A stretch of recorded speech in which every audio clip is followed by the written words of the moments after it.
Vamos continuar aqui falando do externismo, né, das posições externistas, e a gente viu, né, algumas posições externistas como a ideia de que o que justifica uma crença é a confiabilidade do processo, do método, da faculdade empregada para gerar aquela crença, né? Então esse é um primeiro conjunto de versões. A gente viu outra versão do fundacionismo que diz que, ou do fundacionismo, do externismo, que diz que o que justifica uma crença é a cadeia causal da sua geração, né? Ou seja, se ela foi causada de maneira adequada, e a maneira adequada aí seria, de alguma forma, você dizer que o que causa o sujeito ter aquela crença é o mesmo fato que verifica aquela crença, ou seja, o mesmo fato que torna aquela crença verdadeira. Seria uma segunda versão. A gente viu uma terceira versão, que é a versão de Nozick, que é a ideia de que uma crença é justificada quando ela rastreia a verdade em algum sentido, em que a noção de rastreamento de verdade que Nozick desenvolve é a ideia de que aquela sua crença ela é modalmente robusta, no sentido de que nos mundos possíveis próximos em que a crença é falsa, você não tem aquela crença, e nos mundos possíveis próximos em que aquela crença é verdadeira, você tem aquela crença, né? E a gente viu alguns problemas específicos para cada uma dessas versões do externismo, né? A gente viu que, no caso do confiabilismo, é complicado você, às vezes, delimitar o que é um método empregado, qual é a faculdade mental empregada especificamente para formar aquela crença, ou qual de dois casos está bom. A gente viu que no caso da teoria causal é complicado você explicar exatamente quais cadeias causais são adequadas e quais não são, dado que você tem cadeias causais bastante quebradas, indiretas, que supostamente são adequadas, né? Eu dei o exemplo, por exemplo, estava na Páscoa, né? Eu dei o exemplo da gente saber que Jesus foi crucificado, supondo que ele foi crucificado mesmo. Não estou colocando em dúvida não, estou só dizendo, supondo que foi, né? Então, se a gente sabe disso, tem uma cadeia causal muito intricada de como essa informação chegou até a gente, né? Que diz respeito às pessoas que viram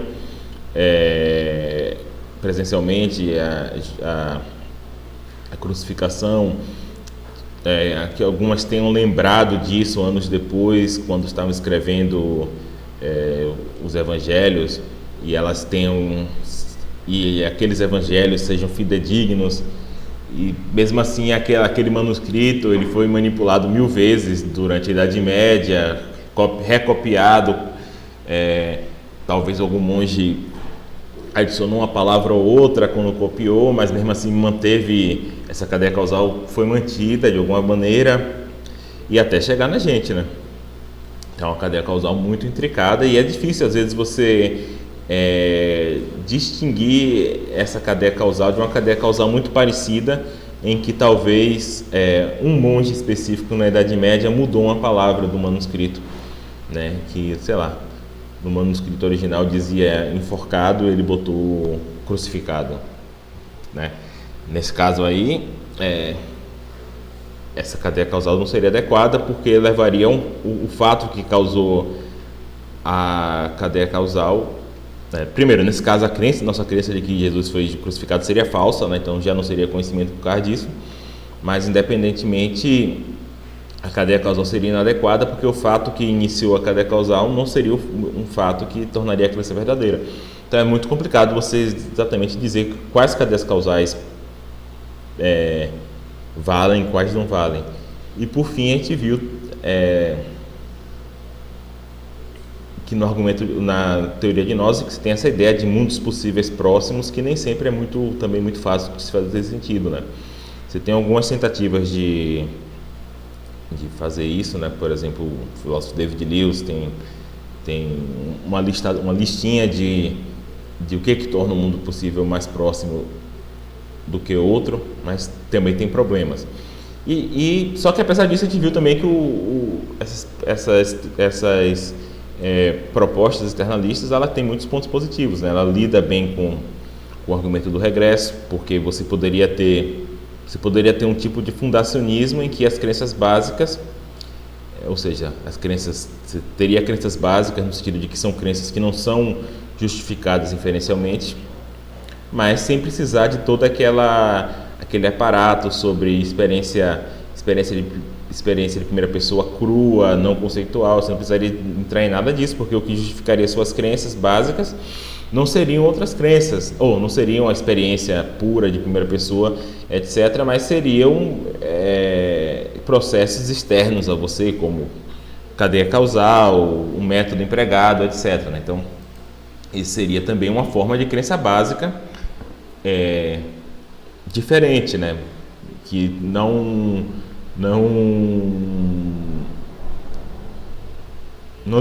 dependeria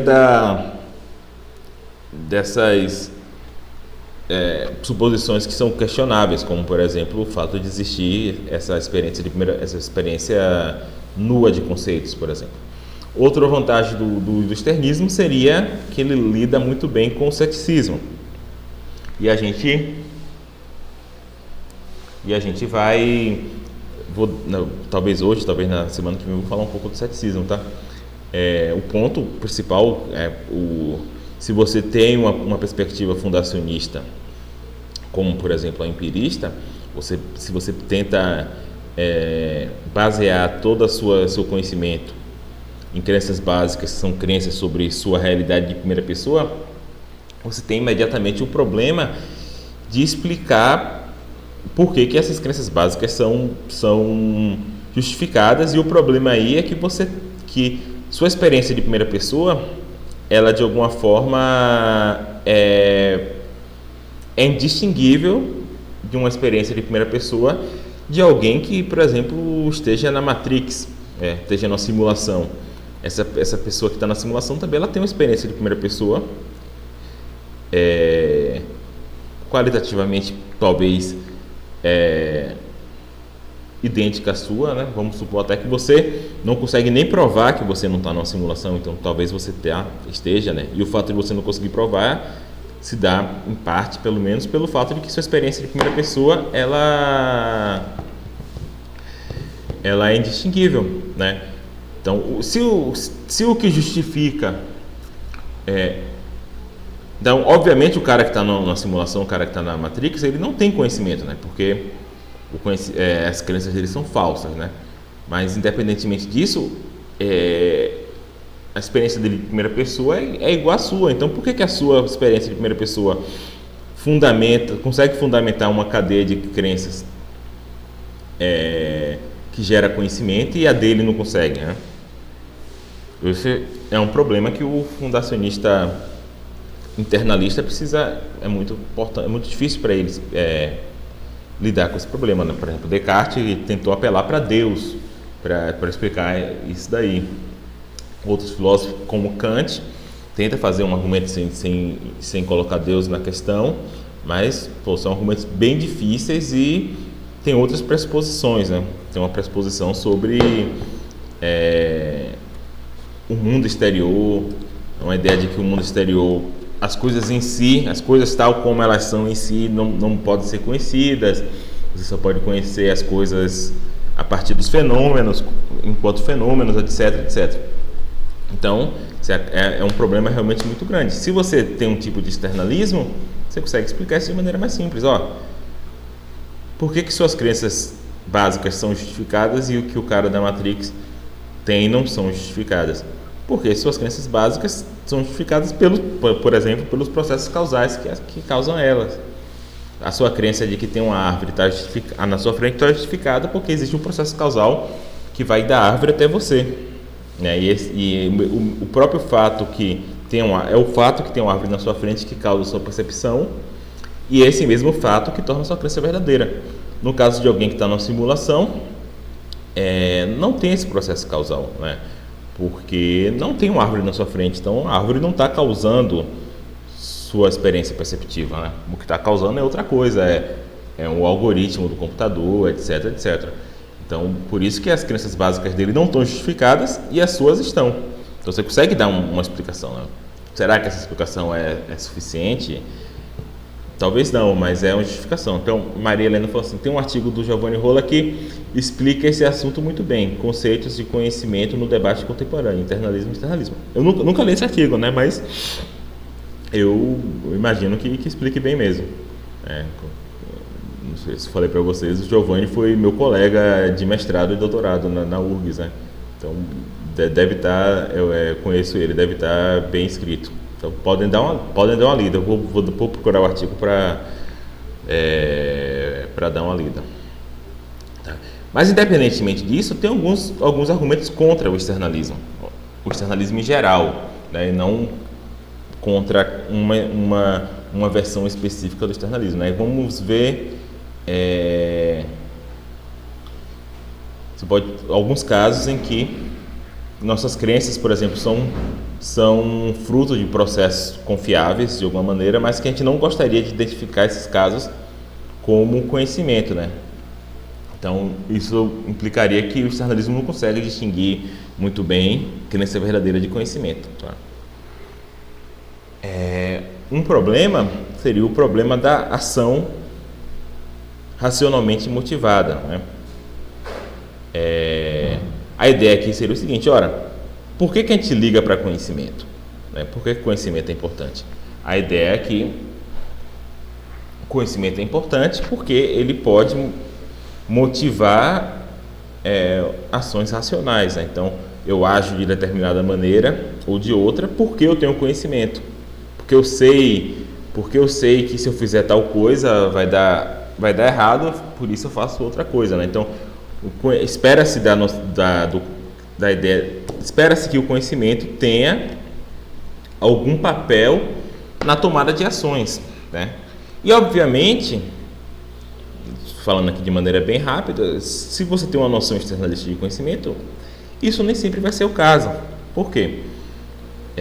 Porque se o que justifica a sua crença é algo externo a você, é algo que não necessariamente você tem acesso, então vai ter casos em que você vai ter conhecimento e você não vai saber que tem conhecimento, né? E vai ter casos, né? Tudo bem, tem casos que você não vai ter conhecimento e você vai achar que tem. Esses casos todo mundo aceita, né? Porque eu posso falhar em ter conhecimento, por exemplo, pelo fato da minha crença ser falsa, né? Então, por mais que eu tenha trabalhado internamente para justificar aquela crença e eu tenha alguma justificativa para ela em termos de outras crenças, etc., por mais que eu faça isso, sempre tem a possibilidade da minha crença ser falsa, né? Então, eu posso falhar em ter conhecimento quando eu acho que tenho, né?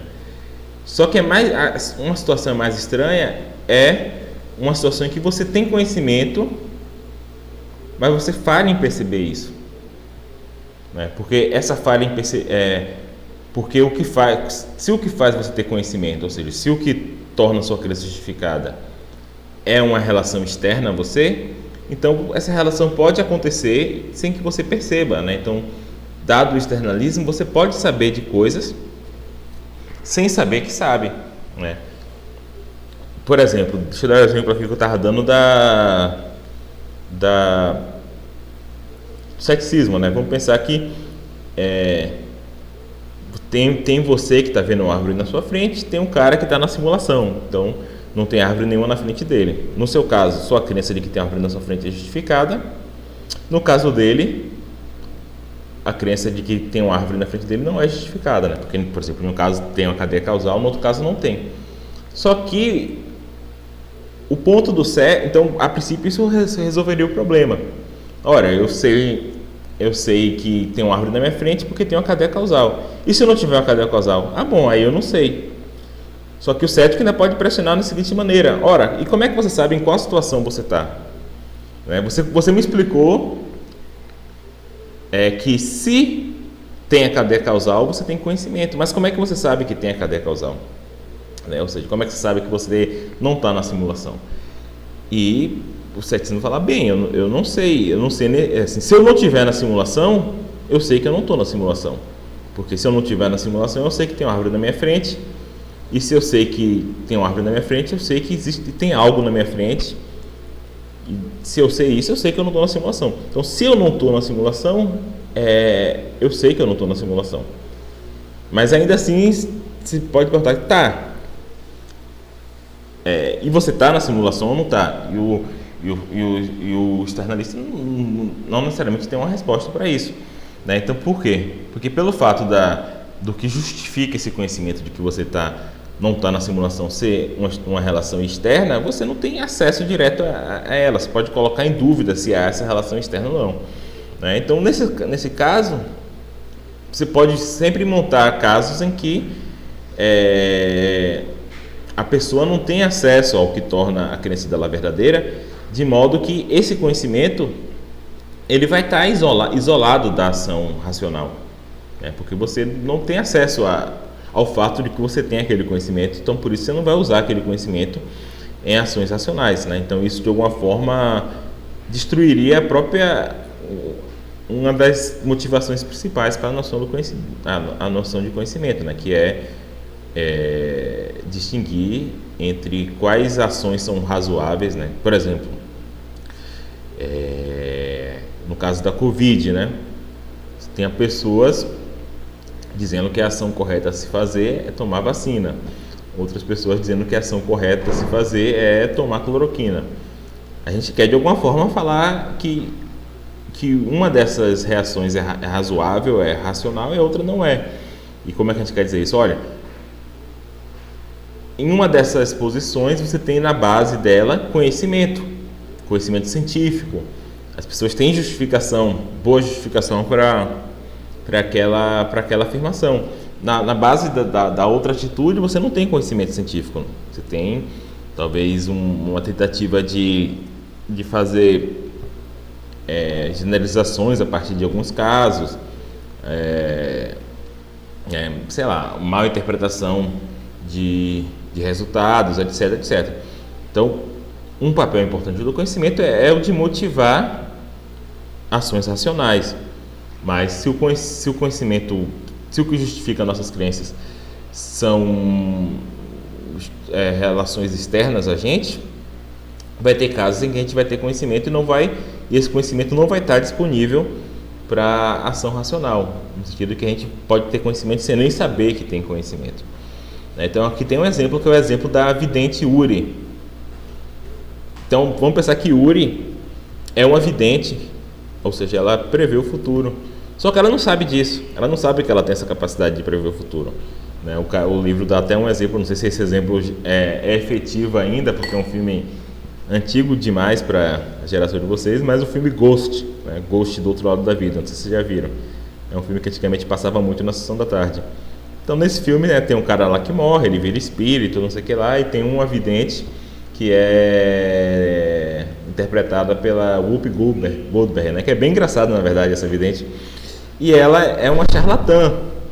Ela finge que vê espíritos para ganhar dinheiro, só que no final das contas ela realmente tem aquele poder. Ela tem aquele poder de ver, porque ela vê o personagem principal, né? E aí ela descobre porque na verdade ela está mentindo que ela é uma vidente, mas na verdade ela é uma vidente mesmo, ela tem esse poder, ela só não sabia que tinha esse poder, né? E depois ela começa a realmente trabalhar como vidente agora de maneira, vamos dizer assim, lícita, né? Porque ela realmente está vendo os espíritos.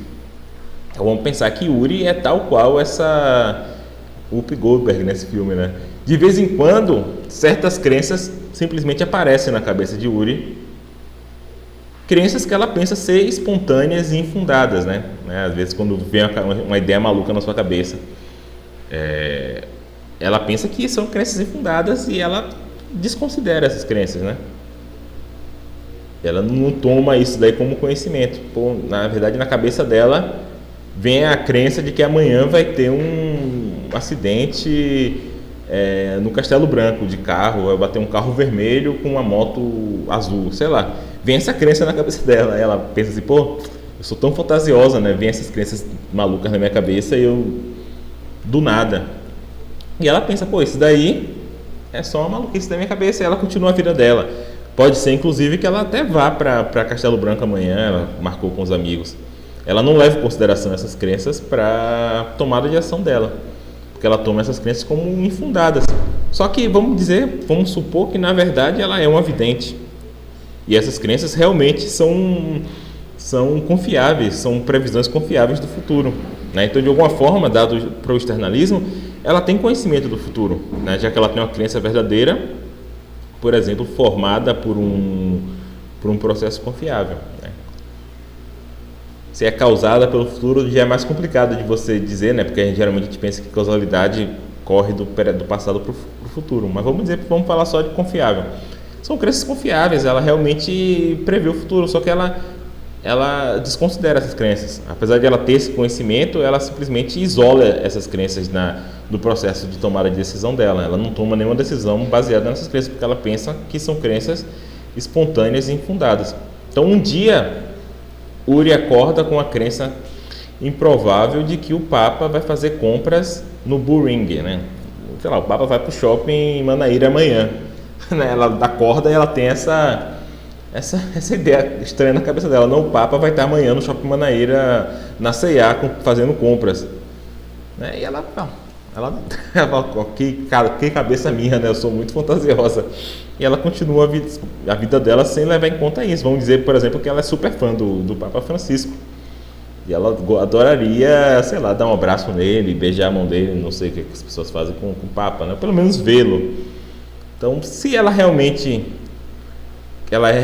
quer ver o Papa e ela tem conhecimento de que o Papa vai estar amanhã no Shopping Manaíra, na C&A, fazendo compras, a ação racional para ela tomar seria ir para lá, né? Tentar ver o Papa. Só que por ela julgar que essas crenças não são espontâneas e infundadas, ela não vai fazer isso, ela vai ficar em casa, né? Então, você tem uma situação estranha que a pessoa sei lá, tem um desejo de fazer algo, né, de ver o Papa. Ela tem conhecimento de que o Papa vai estar amanhã no Shopping Manaíra, ela tem esse conhecimento, ela tem esse desejo, e ainda assim ela não vai tomar essa atitude de ir lá no shopping, que seria a atitude óbvia a se tomar, né? Então, você tem aí uma noção estranha de conhecimento, né? Uma noção estranha de conhecimento que não entra na tomada de decisão de alguém, né? Então, só voltando a citar, a verdade é que ela tá certa mesmo, né? Dados os poderes de previdência de Uri, sua crença nesse fato não é acidental, né? A faculdade dela de prever é confiável. Então, para um externalista, Uri sabe que o Papa vai estar no Shopping Manaíra amanhã, ainda que ela não tenha qualquer razão para pensar que esse seja o caso, né? E essa afirmação é problemática porque ela não respeita, ela é uma noção de conhecimento que não está conectada à noção de ação motivada, né? Então, o conhecimento, exatamente por ser externalista, você acaba tendo uma noção de conhecimento que não vai fazer parte dos processos internos do sujeito, necessariamente, né? Porque, como nesse caso ela não tem acesso à confiabilidade da faculdade dela, ela não sabe que aquela faculdade é confiável, então ela não vai tomar os resultados da aplicação daquela faculdade como sendo conhecimento. Então ela vai isolar aquelas crenças e não vai tomar decisões a partir delas. Então, que diabo de conhecimento é esse que não participa do processo de tomada de decisão? Diga, Maria. Professor, mas nesse caso, alguém precisaria saber, ou só o fato de estar ali já seria, o externalismo já levaria isso para aceitação? Então, para que o externalismo funcione, o simples fato da faculdade ser confiável é suficiente para que aquela crença seja justificada, mesmo que ninguém saiba disso.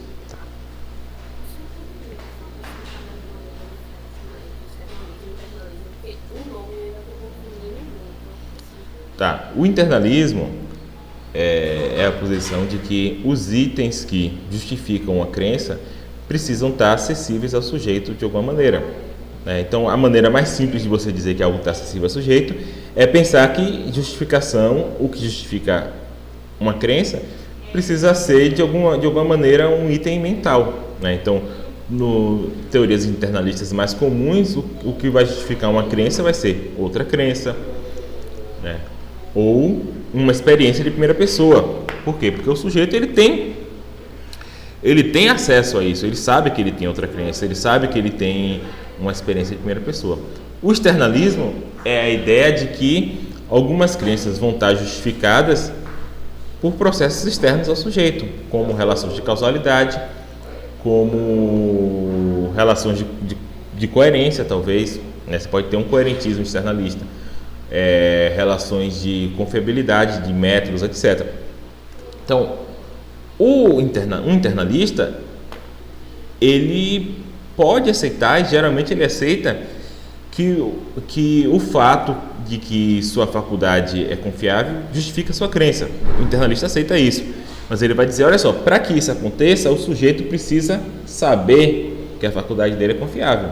Aí tudo bem, eu posso dar como justificação de que é uma árvore, eu posso dar como justificação de que tem uma árvore na minha frente o fato de eu estar vendo uma árvore na minha frente, e para justificar essa conexão eu posso dizer, olha, minha faculdade de percepção é confiável. Eu posso fazer isso para o internalista, tá?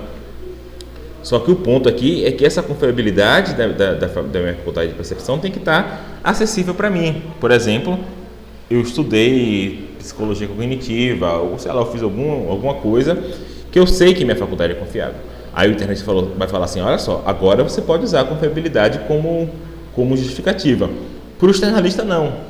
Pelo simples fato da faculdade ser confiável, quer eu saiba disso ou não, pode ser que ninguém saiba disso, ainda assim minha crença está justificada, porque é o fato da faculdade ser confiável que justifica a minha crença, e não o fato de eu achar que ela é confiável.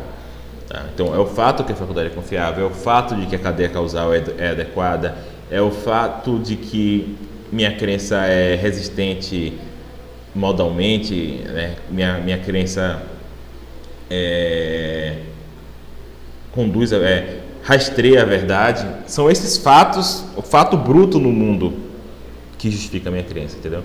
Enquanto para um internalista, que justifica a minha crença, tem que ser sempre algo que eu tenha acesso cognitivo, direto, geralmente. Então, um internalista ele pode aceitar que o fato de eu saber que minha faculdade é confiável, o fato de eu saber que a cadeia causal é adequada, o fato de eu saber que minha crença rastreia a verdade.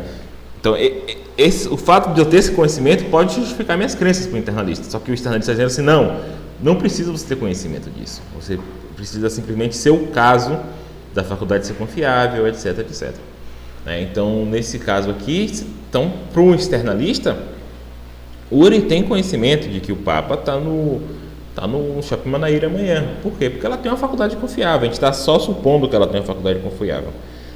Provavelmente não é nem possível existir, sei lá, uma faculdade de vidente confiável, mas vamos dizer que sim, que existe e que é confiável. A gente poderia dar um exemplo menos fantasioso, né? Mas o ponto central que acho que vocês entenderam é o simples fato de que o externalista está dizendo que o simples fato da faculdade ser confiável já justifica o conhecimento dela, só que o fato dela não saber isso faz com que ela isole aquelas crenças e não tome decisões racionais a partir daquela crença, porque ela não sabe que a faculdade é confiável. Então, a gente até pensa isso, né? Que se uma pessoa racional ela não sabe que uma faculdade é confiável, o melhor que ela pode fazer é não tomar decisões a partir daquela faculdade, que ela não sabe que é confiável. Só que se o externalismo for correto, e ela de fato tem conhecimento nesses casos, você estaria dizendo o seguinte, olha, tem conhecimentos, tem coisas que você sabe, mas que você não deve tomar decisões a partir do seu conhecimento, né?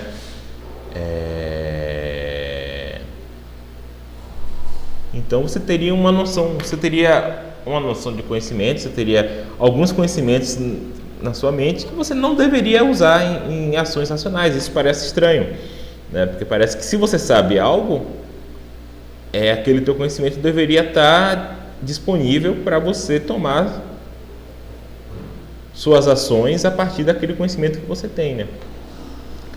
Então, essa aposta levanta alguns problemas complexos ao externalista.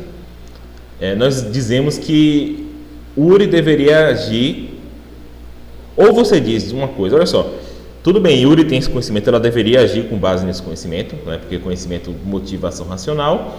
Então, nesse caso, você estaria dizendo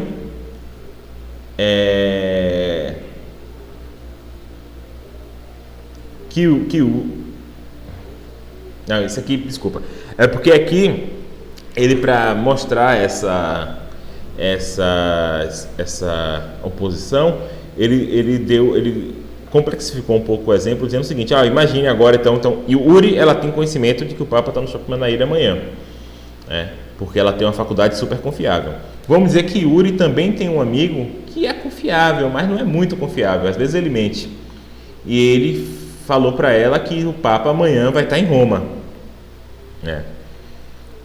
Do ponto de vista de Uri, do ponto de vista da tomada de decisão de Uri, ela vai valorizar mais o que o amigo dela disse do que o que a faculdade dela disse. Só que, a princípio, ela deveria fazer o contrário, né? Ela deveria tomar suas decisões a partir da faculdade, porque ela é muito confiável, e não a partir do amigo dela, porque o amigo dela é só mais ou menos confiável. Só que a questão é que ela tem acesso ao fato de que o amigo dela é mais ou menos confiável, mas ela não tem acesso ao fato de que a faculdade é confiável. Então, de alguma forma, você estaria dizendo então que se ela tem conhecimento nos dois casos, você estaria dizendo que ela deve agir a partir do conhecimento menos confiável e não a partir do conhecimento mais confiável.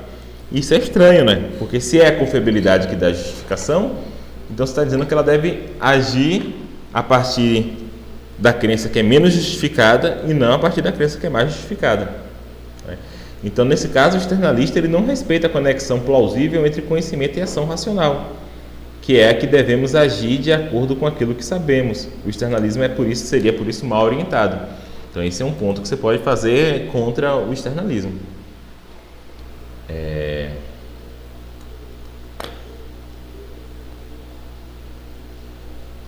Esse aqui eu vou pular, não é tão importante não.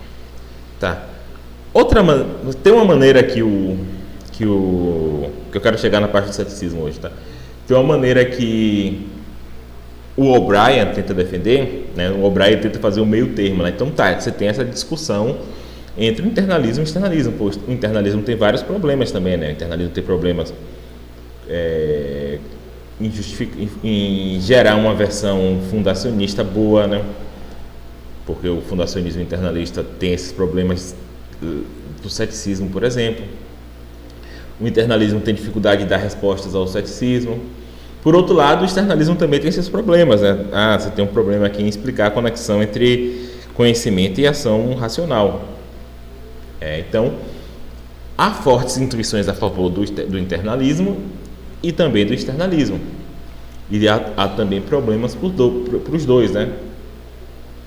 E por isso o debate sobre qual perspectiva é correta permanece muito vivo, né? A gente viu na aula passada, né? Eu peguei os dados lá da pesquisa do Phil Papers, né? Que é um site importante, é o agregador de artigos de filosofia mais importante atualmente. Então ele fez essa pesquisa aí com milhares de filósofos, né? Então, para você, no caso do Phil Papers, né, qualquer um pode ir lá e abrir um perfil, né? Tem uma parte do Phil Papers que se chama Phil People, né? Que você pode fazer tipo um perfil pessoal lá e aí seus artigos ficam no seu perfil e tal. Só que no caso do Phil Papers, quando você publica em uma revista que eles julgam relevante, né, geralmente revistas internacionais, você ganha tipo um perfil, um status de pro, né? Então você é um filósofo profissional. Então você pode entrar lá, tem vários filósofos, várias pessoas que são filósofos ou não são, que tem perfis lá, mas alguns têm esse status de pro, ou seja, porque eles publicaram pelo menos um artigo em uma revista com alcance bom, etc, que eles julgam boas, né?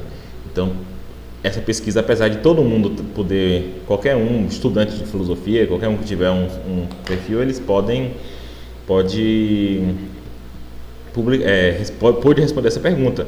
Mas para esses dados aqui, eles só levaram em consideração os filósofos profissionais, né? Pessoas que têm artigos publicados. E a gente viu lá que realmente o debate continua aberto, apesar de que talvez tenha mudado a posição que é mais aceita, né? Nos anos 80, 90, talvez, o internalismo era mais aceito. Hoje em dia o externalismo, pelo que a gente vê na pesquisa, é aceito por 51%, eu acho, dos filósofos, e o internalismo por 35%, né? E aí você tem outras posições que possam existir. Então, mas mesmo assim ainda tem uma divisão, né? E o O'Brien, ele tenta meio que conciliar essas duas posições, falando o seguinte: talvez haja um espaço para outro tipo de solução nesse debate. Talvez existam simplesmente dois tipos de conhecimento distinto: conhecimento internalista e conhecimento externalista, né? Sei lá, um conhecimento reflexivo, vamos dizer assim, e um conhecimento animal, né? Às vezes se dá esse nome assim, conhecimento animal, o conhecimento que você tem pelo simples fato de você ter determinadas faculdades, etc., né? E conhecimento reflexivo no sentido de conhecimento que você realmente pode refletir sobre, né? Tá, Justina, eu mandei semana passada, acho que você subiu um pouquinho a timeline lá do grupo, acho que não teve nenhuma mensagem, a não ser a que eu coloquei da aula hoje. Então, se subir um pouquinho, vai estar o link da pesquisa. Estando na pesquisa, é só clicar no... Aí o Marcos colocou, é só você clicar no logotipo, você vai para o site. E a pesquisa é interessante, porque você consegue... esses resultados que eu coloquei são resultados gerais, mas você consegue ver, por exemplo, eu quero ver só os filósofos franceses, só os filósofos americanos. Você consegue dividir por faixa etária, consegue dividir por região, consegue dividir por área do filósofo, né? Então, às vezes você quer ver, você pode ver uma posição, como é que essa posição é tomada entre os filósofos em geral, e entre os especialistas naquela área. E às vezes tem diferenças, né? Então, são dados interessantes, né? Claro, discussões filosóficas, discussão em nenhuma área da ciência, na verdade, se resolve por votação, né? Não é uma questão de que a gente vai votar aqui e quem ganhou foi o externalismo, né? Não é esse o caso, né? Quem é internalista pode ter boas razões para ser internalista e pode publicar essas razões, etc., né? Mas aqui estou falando só da questão demográfica mesmo, né? Nem todo consenso, algo ser consensual, e no caso aqui não é consensual, né? É 50-35. Algo ser consensual não quer dizer que aquele algo é verdadeiro, né? Apesar de que ser consensual quer dizer alguma coisa também, né? Quer dizer, se por outro lado a maioria dos filósofos profissionais acreditam nesse ponto, eles devem ter alguma razão, né? Então, só para pensar essa dialética aí. Tá, então, você pode pensar que existiriam dois tipos de conhecimento diferentes, né? Se assim o fosse, os internalistas e externalistas não teriam que ser posições rivais de um mesmo conceito unívoco. Em vez disso, cada um se concentraria em estudar um desses aspectos do conhecimento, né? Um aspecto reflexivo e o aspecto animal, talvez, né? Então, os internalistas se focariam no tipo de conhecimento que envolve uma noção subjetiva de justificação, e os externalistas ocupariam do tipo de conhecimento se ocupariam dos fundamentos objetivos do que distingue o conhecimento da crença verdadeira, né? Os quais diz respeito a relações causais, rastreamento de mundo, etc., né? Então, essas concepções seriam adequadas a questões e projetos epistemológicos diferentes, né? Essa é a posição do O'Brien, tá? Quando se trata de considerar quais os métodos de investigação que devemos usar para adquirir verdades acerca do mundo, então a reflexão sobre fatores objetivos nos indicaria que devemos recorrer à ciência, por exemplo, e não à astrologia. Então, essa seria uma discussão externalista. Ó, a gente tem que utilizar tal método em vez desse outro, porque tal método é mais confiável, etc, etc. E isso realmente é um bom motivo para você apelar para um método e não para outro, no fato dele ser mais confiável. Por outro lado, se a gente está interessado em descobrir se eu tenho boas razões para ter determinadas crenças, então eu deveria me centrar na noção de justificação subjetiva. Então, essa daqui é a posição do O'Brien, tá? É uma posição mais ou menos conciliatória. Eu acho que tem algum ponto aí, ele tem um ponto, mas por outro lado, não é algo que as pessoas geralmente vão aceitar, entendeu? Porque o externalista geralmente ele quer dizer que quando a gente está interessado em saber se eu tenho boas razões, essa resposta também é dada pelo externalismo, né? Então, talvez a discordância aqui seja um pouco mais profunda do que o O'Brien está fazendo crer quando ele fala isso, mas assim, é um ponto importante, tá? Então, eu vou parar aqui um pouco com a discussão sobre externalismo e internalismo. Eu acho uma discussão interessante, eu acho que é bom vocês terem contato com essa discussão, saber que ela existe, mas não é algo que necessariamente vocês precisem pegar os detalhes da discussão, tá? Então eu vou falar aqui de um ponto que eu acho bastante interessante, né, e desafiador, que é a questão do ceticismo, tá?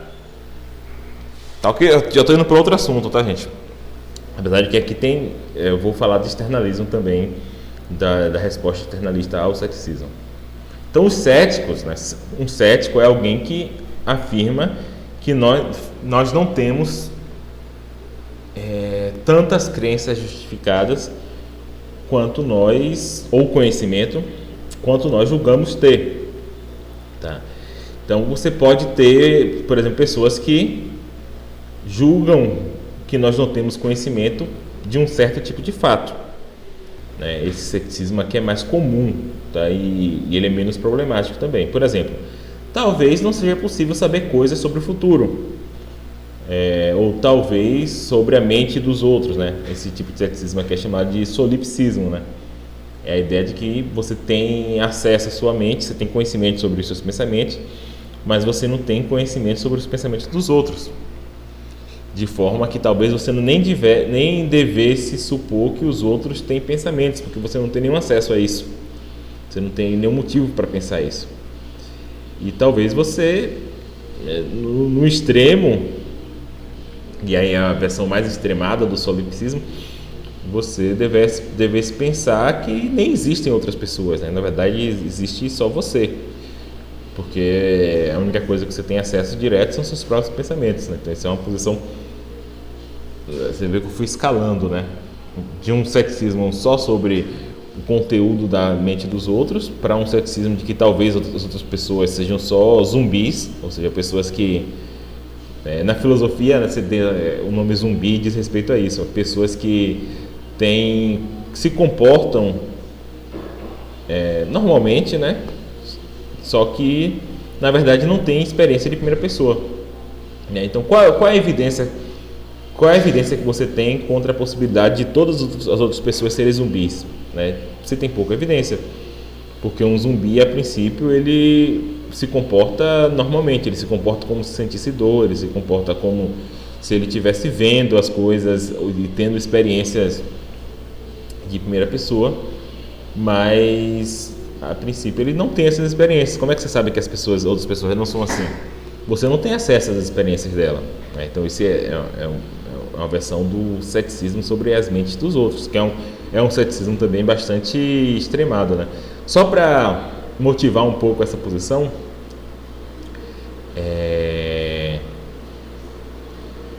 tem uma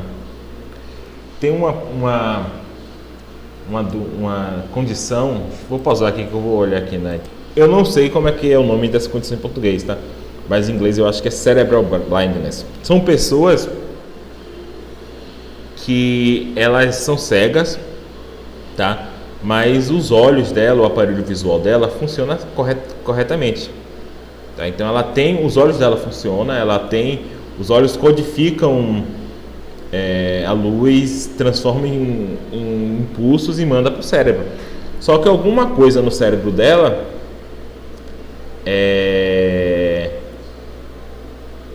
não processa esses impulsos e não gera a experiência consciente desses impulsos. Então as pessoas, elas são cegas. Você pergunta para ela, o que é que você vê? Ela vai falar, não vejo nada, eu sou cego, eu vejo escuro, preto, não tem nada na minha frente. E alguma dessas pessoas, acontece o seguinte, tem alguns experimentos que você coloca na frente de uma dessas pessoas um obstáculo e fala para elas, atravessa esse corredor aqui. Essa pessoa, muitas vezes, ela chega no obstáculo e ela desvia do obstáculo, como se ela estivesse vendo o obstáculo. Só que você pergunta para ela, você viu um obstáculo ali? Ela vai falar, você tá louco? Eu não vi nada, eu sou cego, como é que eu vi o obstáculo? Teve uma hora ali que você deu um passinho pro lado ali e desviou do obstáculo, né? E a pessoa fala, eu não sei porque eu fiz isso, deu vontade de fazer. Então, parece que de alguma forma, em determinadas pessoas, não é todo mundo que tem cegueira cerebral que faz isso, tá? Mas em algumas pessoas parece que os sinais visuais dela estão sendo processados, só que eles não estão sendo processados a ponto de gerar uma experiência perceptória em primeira pessoa. Então, talvez aqueles sinais não são mandados por córtex. Eu vou imaginar que a consciência é gerada no córtex, nem lembro mais direito disso, mas que ela é gerada mandado para outras partes do cérebro que são responsáveis, por exemplo,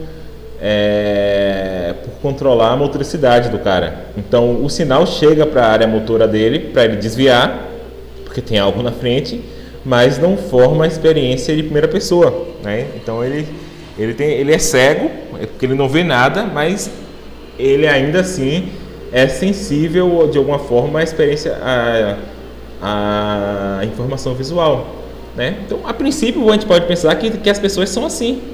As pessoas, elas são... tudo bem, esse cara, ele não é um zumbi no sentido de que se você pergunta para ele se ele está vendo alguma coisa, ele fala que não está vendo, né? Um zumbi, ele falaria, eu estou vendo, porque ele se comporta igual uma pessoa que tivesse consciência. Mas assim, esses casos podem nos fazer pensar que talvez seja possível a existência de zumbis, por exemplo. E como é que você sabe que os outros não são zumbis? É um problema, você não tem acesso à experiência de primeira pessoa deles, você tem acesso só ao comportamento deles, né? E essa discussão é relevante para a discussão sobre o behaviorismo, por exemplo, né?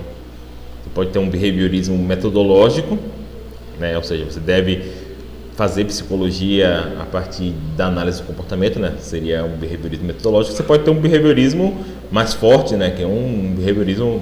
Não sei nem se os behavioristas tinham essa posição. Sei lá, se o Skinner tinha essa posição. É a ideia de que estados mentais não existem, né? Então, poderia ser o caso, que estados mentais não existem. Talvez a não ser os seus. Porque você tem acesso a eles e os outros você não tem acesso, né? Eu estava falando de behaviorismo, eu lembro de uma piada. Dizem que quando um behaviorista está transando com outro behaviorista, ele termina e fala o seguinte: foi bom para você, foi bom para mim? Porque eles pensam que você tem que agir a partir do comportamento, né, e não a partir da experiência de primeira pessoa. Claro, é uma caricatura, tá, gente? Só uma piada. Então, esse gênero de ceticismo, você pode ter um ceticismo que eu estou chamando aqui de ceticismo local. O que quer dizer isso? Você é cético em relação a um conjunto específico de proposições. Eu posso ser cético em relação a Deus. Olha, eu acho que a gente não pode ter conhecimento da existência de Deus. Inclusive, você pode... Tem filósofos, né? Tem um filósofo que é um filósofo muito importante da segunda metade do século XX, que é Van Inwagen. É um filósofo importante da segunda metade do século XX, que ele é um metafísico, né? Então ele estuda quais coisas existem ou não, etc. E ele é bastante interessante, porque ele é um cara, ele é cristão, inclusive acho que ele é presidente de uma associação cristã bem importante, só que ao mesmo tempo ele é cético em relação a Deus. Ou seja, ele é cético no sentido de que ele acha que a gente não tem conhecimento, a gente não pode ter conhecimento da essência de Deus. Ou seja, a gente não tem crença verdadeira, justificada da essência de Deus. Ainda assim, ele tem fé na existência de Deus, né? Ele tem uma crença baseada na fé dele de que Deus existe. Mas ele fala assim, ó, essa crença aqui não é conhecimento. No sentido de que ela não é crença verdadeira justificada. Ele imagina, obviamente, que é uma crença verdadeira, né? Mas não justificada, né? Então, nesse caso, ele é um cético em relação à existência de Deus. No sentido de que ele acha que a gente não tem conhecimento, né? Na história da filosofia, você tem vários argumentos para a existência de Deus, né? Argumentos cosmológicos, argumentos ontológicos, etc. E algumas pessoas pensam que esses argumentos realmente te dá conhecimento, né? Justifica a sua crença na existência de Deus. E o Van Inwagen, ele é cético em relação a esses argumentos. Ele acha que esses argumentos não funcionam e que, em última instância, a gente não dá para argumentar que Deus existe. Ou seja, não há conhecimento nessa área. Mas mesmo assim, ele tem a fé dele e tal. Aí o caminho que ele vai tomar é outro, né? Ele fala assim, a questão de fé não é questão de conhecimento. Assim, né? Para eu ter fé em Deus, eu não preciso provar que Deus existe, etc. Então é uma posição, aqui é um ceticismo em relação a Deus. Você pode ser cético em relação à moralidade, né? Pensar, olha, não existe conhecimento moral. Moralidade é uma questão de costume apenas, etc. Você pode ser outro ceticismo que é até mais comum. Espera que eu vou botar o computador aqui na tomada. Outro ceticismo que é até mais comum. Vou desligar a luz aqui. É o ceticismo, por exemplo, em relação ao belo, em relação a questões estéticas, né? Muita gente pensa, por exemplo, que não há um fato no mundo de que algo é belo, né? Você não pode saber que algo é belo porque não tem nada a ser sabido. Beleza das obras de arte é uma questão de gosto pessoal, é uma questão de tradição artística, algo desse tipo, né? Então isso seria um ceticismo em relação à arte. Né? Você pode ter vários ceticismos localizados e esses ceticismos eles não vão ter os problemas que a gente vai apontar para o ceticismo. O que a gente está falando aqui é do ceticismo global. O ceticismo global é a ideia de que a gente não tem conhecimento sobre nenhum. Espera que eu vou ligar a luz aqui, que eu achei que ficou escuro. Pronto. A gente não tem conhecimento em nenhuma área do conhecimento. Ou seja, a gente não tem nenhum conjunto de proposições que a gente tenha conhecimento sobre elas, né?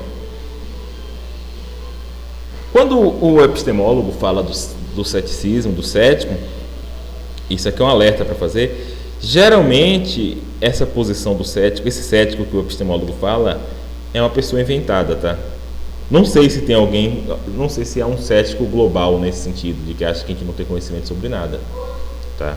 Porque como eu falei na aula passada, essa é uma posição bastante complicada, né? Porque se eu não tenho conhecimento de nada, como é que eu tenho conhecimento desse fato que eu estou falando, né? Que eu não tenho conhecimento de nada. Então, os céticos, eles são mais cuidadosos do que isso, tá? Mas, assim, isso daqui, quando eu falo o cético na epistemologia, é uma figura inventada, que é o cara que acha que a gente não tem conhecimento de nada. E que, de alguma forma, o filósofo, o epistemólogo, ele precisa dar uma resposta a esse cético, tá? Sendo que o ponto principal dessa discussão é o conhecimento sobre o mundo exterior, tá? Então você não precisa pensar necessariamente que você é um cético, que você está contra-argumentando contra um cético global. Você pode pensar que você está contra-argumentando contra um cético sobre o mundo exterior. A questão é, a gente supõe que a gente tem conhecimento, por exemplo, de que tem uma árvore na minha frente. Ou que, sei lá, que minha mãe... Qualquer coisa sobre minha mãe, né? Eu julgo que eu tenho conhecimento, esses conhecimentos. O cético está falando o seguinte, ó, você não tem esses conhecimentos, você pensa que tem, você tem essas crenças, só que você não tem conhecimento porque você não tem justificação para crer que existe um mundo exterior, né? Por exemplo, eu julgo que eu sei que eu tenho duas mãos. Por quê? Porque eu estou vendo minha mão aqui na frente. O cético vai colocar, um cético sobre o mundo exterior vai colocar em questão isso, falar assim, poxa, eu vou te dar argumentos aqui de que você não tem esse conhecimento, porque você não está justificado a crer nisso, tá? Então, uma figura que é muito citada na epistemologia, quando se fala em ceticismo, é Descartes, tá? Mas aqui quero começar a falar de Descartes com um alerta, que é o seguinte: Descartes ele não é um cético, tá? Então, às vezes a gente fala ceticismo cartesiano, o ceticismo, os argumentos céticos de Descartes, etc. Mas ele não é um cético. Descartes, ele, como um bom filósofo, a título de dialética, ele expôs os argumentos céticos porque ele julgava que ele podia refutar esses argumentos, tá bom? Então, porque muitas vezes a gente lê Descartes, a gente fala muito de Descartes sobre as primeiras meditações, né? A primeira e a segunda. Você pega no livro as meditações, são 6 meditações, eu acho. A gente fala muito da primeira e da segunda. Por quê? Porque é a melhor parte do livro.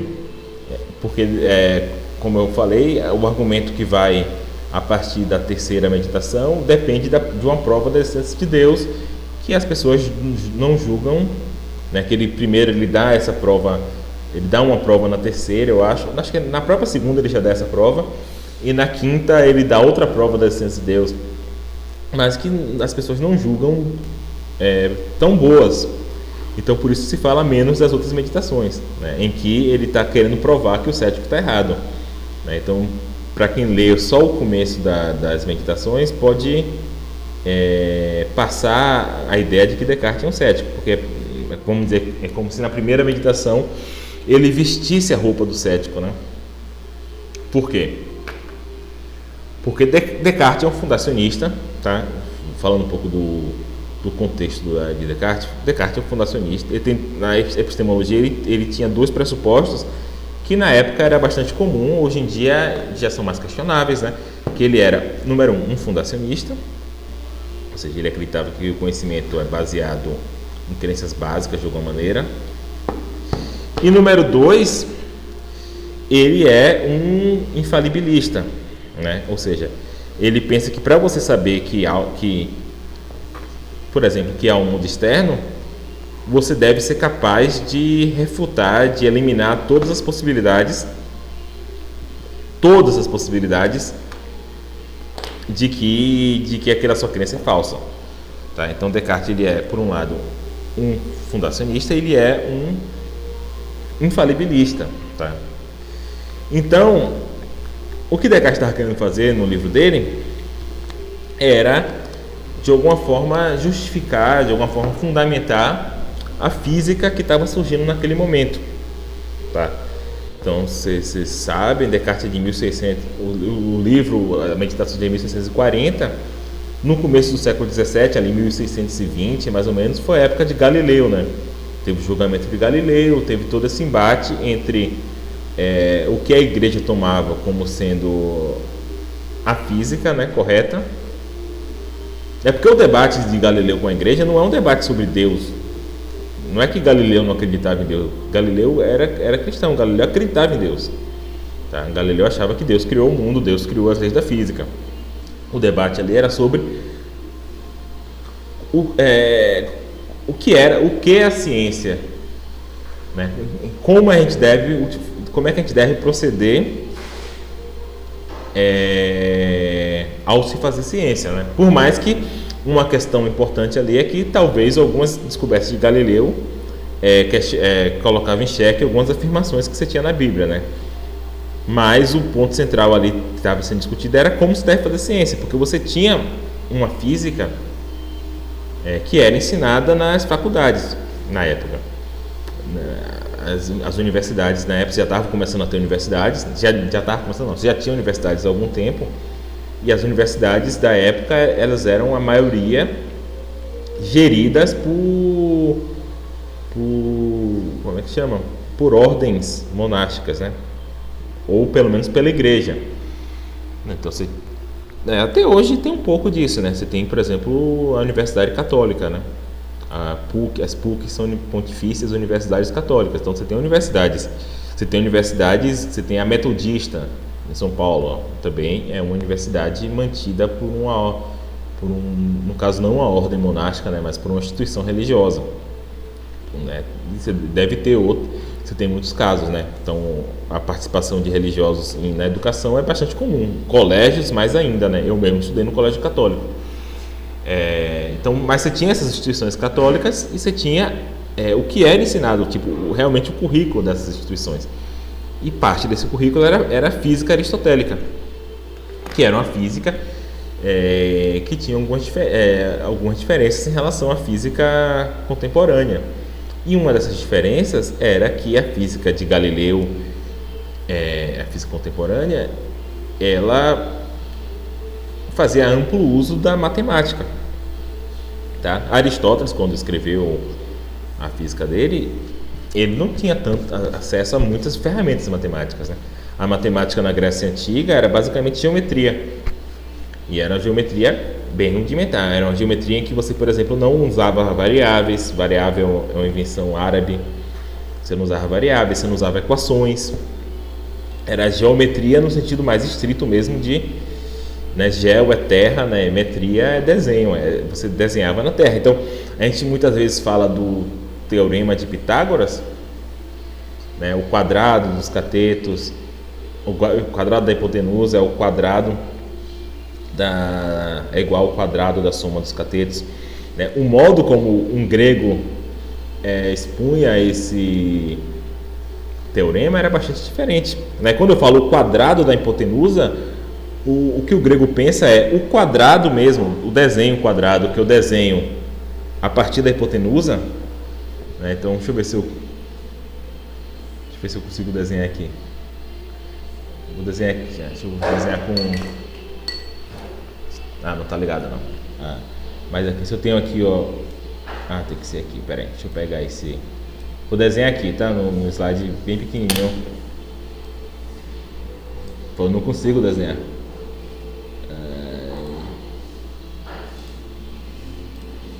Vê se tem um triângulo aqui. Tem linha, pronto. Com a linha eu consigo. Então, você tem um triângulo aqui.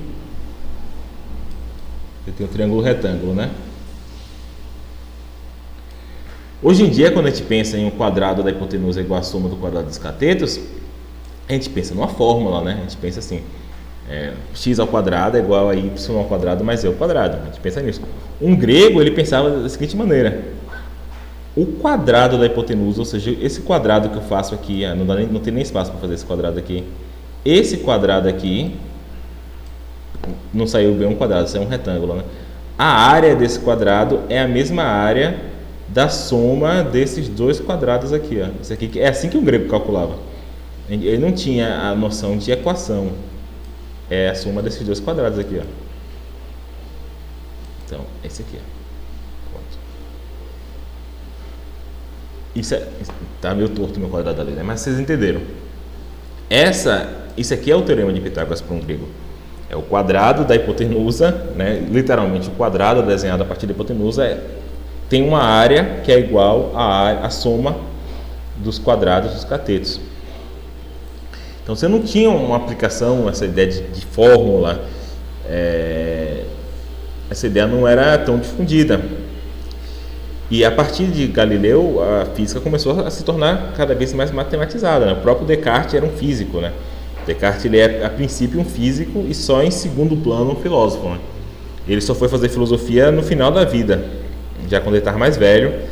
Inclusive ele falava isso, ele falou o seguinte: eu não fiz filosofia até agora porque eu não tinha tempo para isso, eu estava trabalhando, eu estava fazendo física. E por isso eu sempre postergava. Eu achava que eu tinha que fazer esse livro para explicar por que a física moderna está correta, explicar por que Galileu estava correto. Eu achava que eu devia fazer esse livro, mas eu sempre protelava, porque eu tinha coisa melhor para fazer. Eu tinha que estar fazendo minhas teorias da física, eu estava estudando ótica, eu estava estudando o movimento dos planetas. Isso aí é mais importante. Esse negócio de fazer metafísica não é tão importante assim. Então por isso eu sempre protelava isso. Até chegar numa idade, ele fala exatamente isso, até chegar numa idade em que não tem uma idade depois para eu protelar. Aí eu tive que fazer. Então a ideia de Descartes é justificar a física matemática, justificar o uso de matemática na física.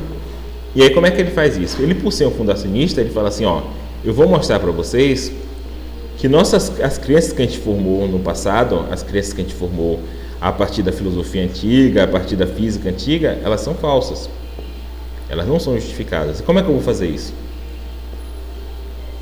Eu vou solapar a base que você tem para formar essas crenças. E ele tem a ideia de que essa física antiga, ela era baseada na percepção, no modo como você vê os objetos se movendo, etc. Então ele pensa que se ele colocar em dúvida as nossas crenças perceptivas, isso já vai ser suficiente para colocar em dúvida a física antiga.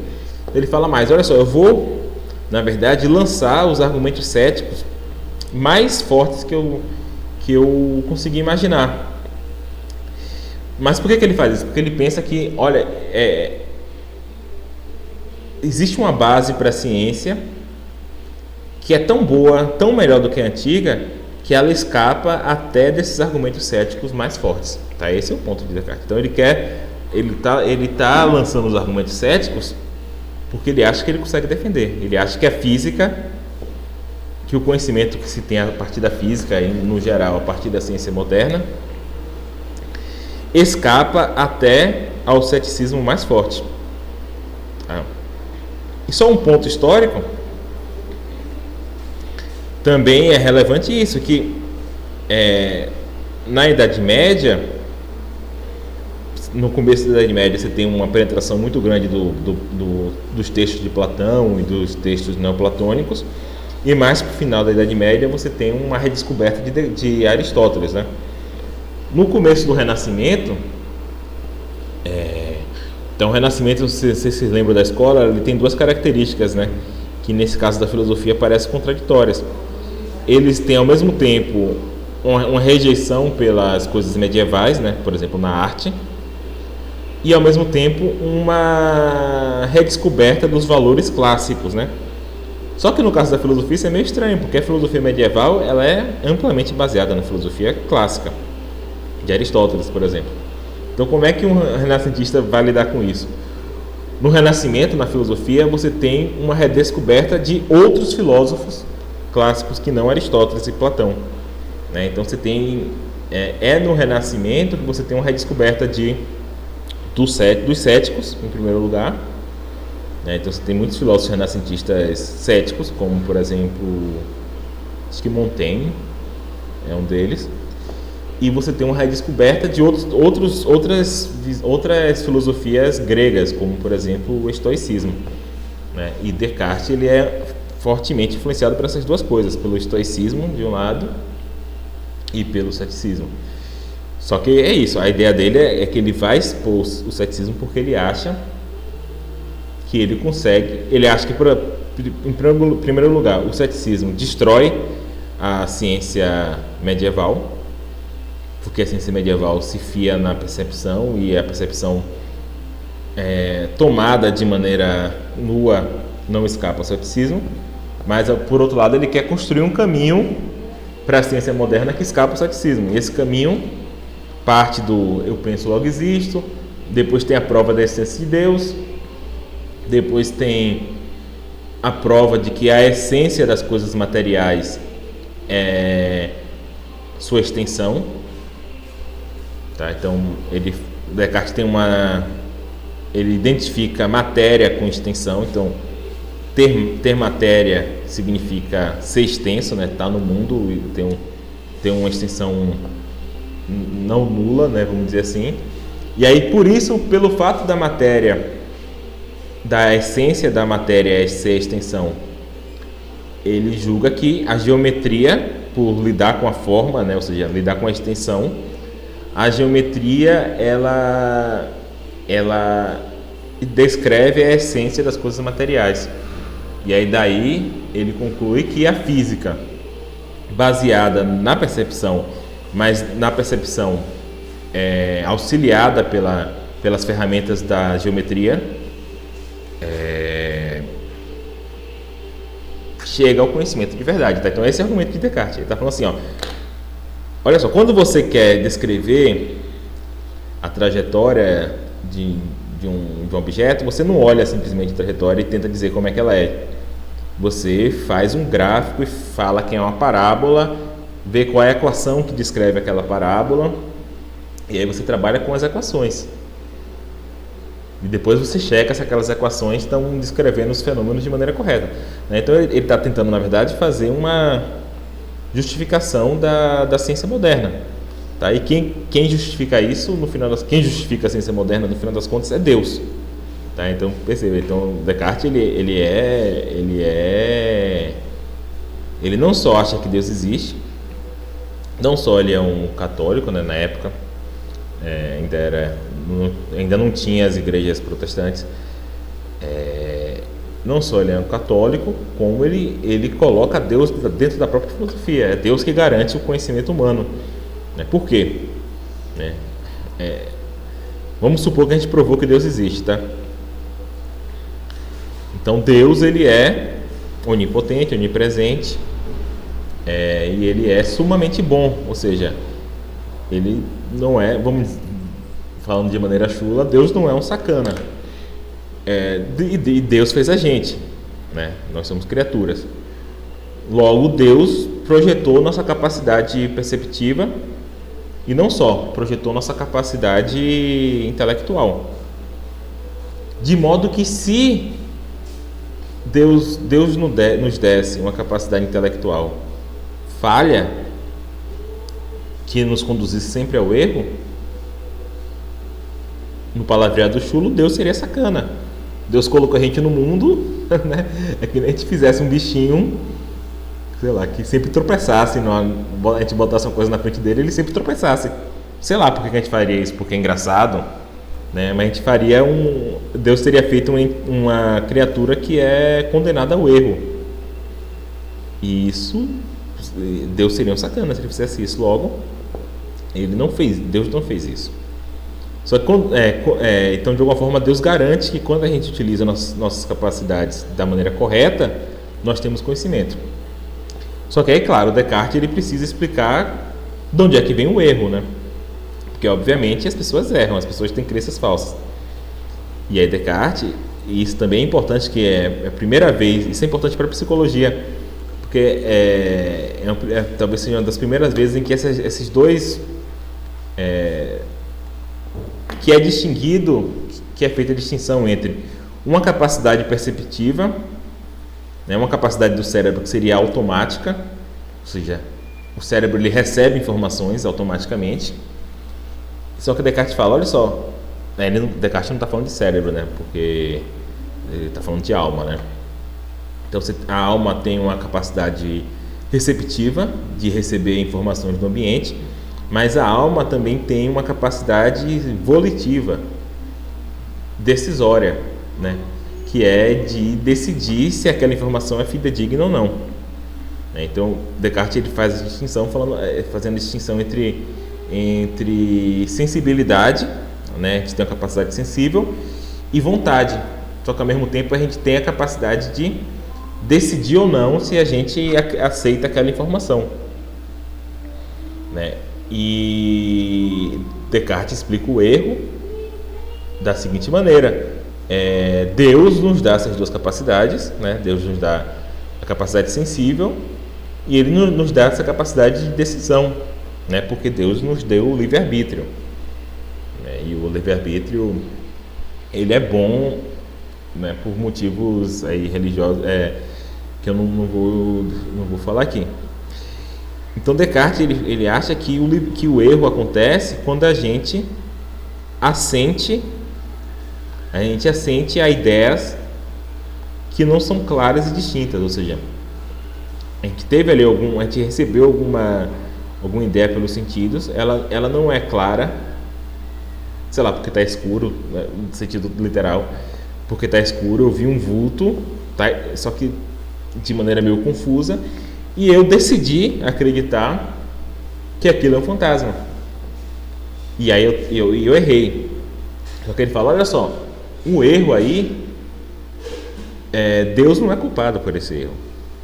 Porque ele te deu a capacidade de questionar seus próprios sentidos, por exemplo. Te deu a capacidade de tentar procurar mais informação antes de formar a crença. Deus te deu essa capacidade. Você, a partir do seu livre-arbítrio, decidiu assentir a isso. Então aí há erro, mas o erro é culpa do ser humano, não é culpa de Deus. Mas nas vezes que você utiliza suas capacidades mentais da maneira correta, e Descartes defende que a maneira correta aí é utilizar modelos matemáticos em física, por exemplo, nesse momento Deus garante que você está certo, que sua crença é verdadeira, porque é isso, caso contrário ele seria sacana, né? Então na próxima aula eu vou tentar pegar aí as meditações de Descartes para tentar ver quais são os argumentos céticos dele, tá? Então vou me preocupar menos em como ele tenta argumentar contra o ceticismo, né? Dei aqui uma versão meio tosca de como é que ele argumenta contra o ceticismo, e vou tentar falar dos próprios argumentos dele, né? Porque o que aconteceu na filosofia foi o seguinte: os próprios filósofos, né? Alguns filósofos logo depois de Descartes acharam correto a estratégia de Descartes. Alguns tentaram ajustar alguns problemas, como por exemplo Malebranche, etc. Malebranche acho que era um monge também. Berkeley era um padre também, ele também tentou fazer alguns ajustes, e outros filósofos pensaram o seguinte: essa prova, o jeito que Descartes fez aqui é legal, mas essa prova da essência de Deus que ele fez não é boa, não funciona, então isso compromete o resto da empreitada dele. Então eu vou tentar fazer essa empreitada de outra maneira, sem, por exemplo, provar a essência de Deus. É o que Kant faz, por exemplo. Mas então vou me concentrar menos na solução. E em determinado momento os filósofos até desistiram, falaram assim: na verdade, se a gente colocar esse problema como Descartes coloca, não tem saída, tá? Hume é um deles, tá? Então a gente não deve colocar esse problema dessa maneira, ou a gente deve se relacionar com essas questões de maneira diferente. Então eu vou me concentrar menos em como Descartes acha que solucionou o problema, e vou tentar falar mais dos argumentos céticos, tá? Mas eu gastei esse tempo todo aqui exatamente para alertar vocês que Descartes, por mais que às vezes se fale em ceticismo cartesiano, os argumentos céticos de Descartes ele mesmo não é um cético, tá bom? Então é isso, gente. A gente se vê na segunda que vem, né? E faz bom feriado com a prova embaixo do braço. Tá bom, gente? Tchau.